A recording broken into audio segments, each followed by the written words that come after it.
नमस्ते दोस्तों, माधुर एजुकेशन में आप सबका स्वागत है। आज की इस वीडियो में हम लोग माध्यमिक शिक्षा मंडल मध्य प्रदेश की 10वीं कक्षा की संस्कृत पुस्तक का नववां पाठ मत परिणाम का अध्ययन करने वाले हैं। इसमें दिए गए जो है कथा है उसका हम अध्ययन करेंगे। साथ में हम इसमें दिए गए एक पदेन एक वाक्यन अधोलिखित आमना आदि का भी अध्ययन करने वाले हैं। तो सबसे पहले हम जो है इसमें दी गई कथा का है उसका अध्ययन करेंगे। उसके बाद अंत में हम जो है इसमें दिए गए अभ्यास का अध्ययन करेंगे। उससे पहले अगर आप मेरे चैनल पर अभी आए हैं, अभी तक आपने मेरे चैनल को सब्सक्राइब नहीं किया है, तो कृपया मेरे चैनल को सब्सक्राइब कर दीजिए तथा बेल आइकन को भी दबा दो, जिससे मेरे आने वाली वीडियो की नोटिफिकेशन आप लोगों को प्राप्त हो सके। तो सबसे पहले हम इस पार्ट में दिए गए सार, यानी कि जो ऊपर आपको पिंक कलर की जो टेबल मिलती है उसका हिंदी अनुवाद क्या है, उसमें पाठ का क्या सार दिया है उसका अध्ययन कर लेते हैं। तो चलिए चलते हैं अंधकार से प्रकाश की ओर। तो पाठ में दिया गया सार है, संस्कृत साहित्य में कथा साहित्य की दीर्घ परंपरा है। कथाएं प्रायः उपदेशात्मक होती हैं। ये सरल रीति से जीवन के उपयोगी विचारों से व्यक्त होती है। श्री विष्णु शर्मा द्वारा रचित पंचतंत्र संस्कृत साहित्य की सर्वश्रेष्ठ कथा पुस्तक है। इस पुस्तक में मित्र, भेद, मित्र प्राप्ति, काकोलूकीय, लब्ध प्राणाशा और अपरीक्षित कारक ये 5 तंत्र हैं। मत परिणाम यह कथा लब्ध प्रणाशा तंत्र से संकलित है। इस पाठ में अहंकार वश सदुपदेश के तिरस्कार का दुष्परिणाम कथा रूप में वर्णित है। तो दोस्तों चलिए सबसे पहले हम इसमें दिए गए जो कथा है उसके एक एक पैराग्राफ का अध्ययन कर लेते हैं। सबसे पहले पैराग्राफ आपके सामने इस प्रकार है। इसका मैं सिर्फ आपको हिंदी अनुवाद करके बताऊंगा। तो इसका पहले पैराग्राफ का हिंदी अनुवाद है, किसी नगर में उज्ज्वलक नाम का एक रथकार रहता था। गरीबी से बहुत परेशान होकर उसने सोचा, हमारे गृह में आई इस दरिद्रता को धिक्कार है, क्योंकि सभी लोग अपने काम में ही लगे रहते हैं। अब इस स्थान पर हमारे द्वारा पुनः व्यापार करना योग्य नहीं है। सभी लोगों के पास 4 मंजिला भवन है, मेरे पास नहीं। तब इस रथ बनाने के कार्य से क्या प्रयोजन? यही सोचकर वह दूसरे देश को चला गया। जब वह किसी वन में प्रवेश करता है तब गुफा के आकार के घने जंगल के बीच सूर्यास्त के समय अपने साथियों से बिछुड़ी प्रसव वेदना से किसी ऊँटनी को देखा। वह ऊँट के बच्चे से युक्त ऊँटनी को लेकर अपने स्थान की ओर रवाना हो गया। घर पहुंचकर रस्सी से उस ऊँटनी को बांध दिया।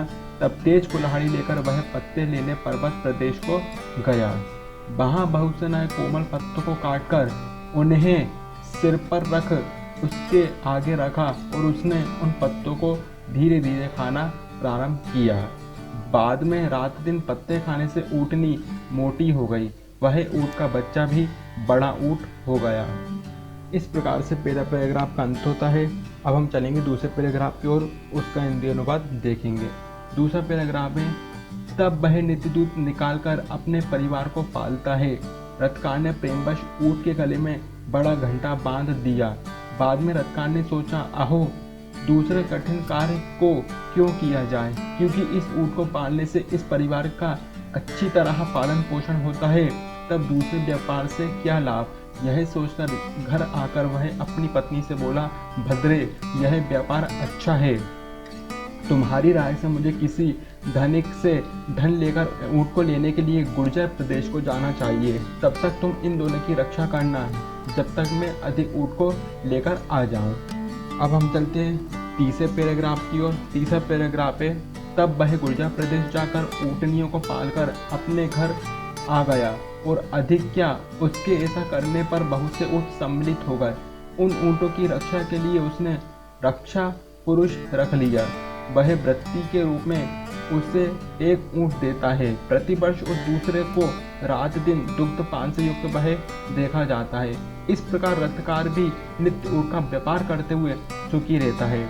तब वे ऊँट के बच्चे उस स्थान से भोजन के लिए वन को जाते हैं। कोमल पत्तियों को यथेच्छ खाकर और तालाब का पानी पीकर संध्या समय क्रीड़ा करते हुए घर आते हैं, तथा वह पूर्व का बच्चा घमंड और अधिकता से पीठ पर आकर मिलता है। अंतिम पैराग्राफ में चौथा पैराग्राफ, उसकी ओर चलते हैं हम लोग। चौथा पैराग्राफ में दिया गया है, तब उन ऊँटों ने कहा, अरे यह मंदमती ऊँट का बच्चा ऊँटों की पीठ पर बैठकर घंटा बजाते हुए आता है। यदि किसी दुष्ट प्राणी के मुख पर गिर जाएगा तो निश्चित रूप से मृत्यु को प्राप्त होगा। तब उस वन में विचरण करता हुआ कोई शेर घंटे की आवाज़ सुनकर वहां आ गया। जब तक वह देखता है तब तक ऊँटनी के बच्चों का समूह जाता है। अकेला वह पीठ पर खेलते हुए घास खाते हुए बैठता है। तब तक दूसरे बच्चे पानी पीकर अपने घर चले गए। इसलिए वह भी वन से निकलकर इस प्रकार देखता है जिससे कोई उस मार्ग में उसे नहीं देखता और ना ही जानता है। दल से गिरा हुआ जोर से शब्द निकालता हुआ धीरे धीरे कुछ दूर जाता है। तब उस शब्द का पीछा करता हुआ शेर भी चुपचाप उसके आगे आ जाता है। जब वह ऊंट उसके समीप आ गया तब सिंह ने छलांग लगाकर गर्दन पकड़कर उसे मार डाला। इसलिए कहता हूँ, जो घमंड में सज्जनों के वचनों का पालन नहीं करता है वह घंटे वाले उस ऊंट की भांति शीघ्र ही विनाश को प्राप्त होता है। तो इस प्रकार से जो है हमने इस पाठ में दिए गए कथा है उसका हिंदी अनुवाद कर लिया है। अब हम इस पाठ में दिए गए अभ्यास में एक पदेन, एक वाक्य, अधोलिखित प्रश्न, जोड़ियां, रिक्तस्थान और आमना इसका भी अध्ययन कर लेते हैं।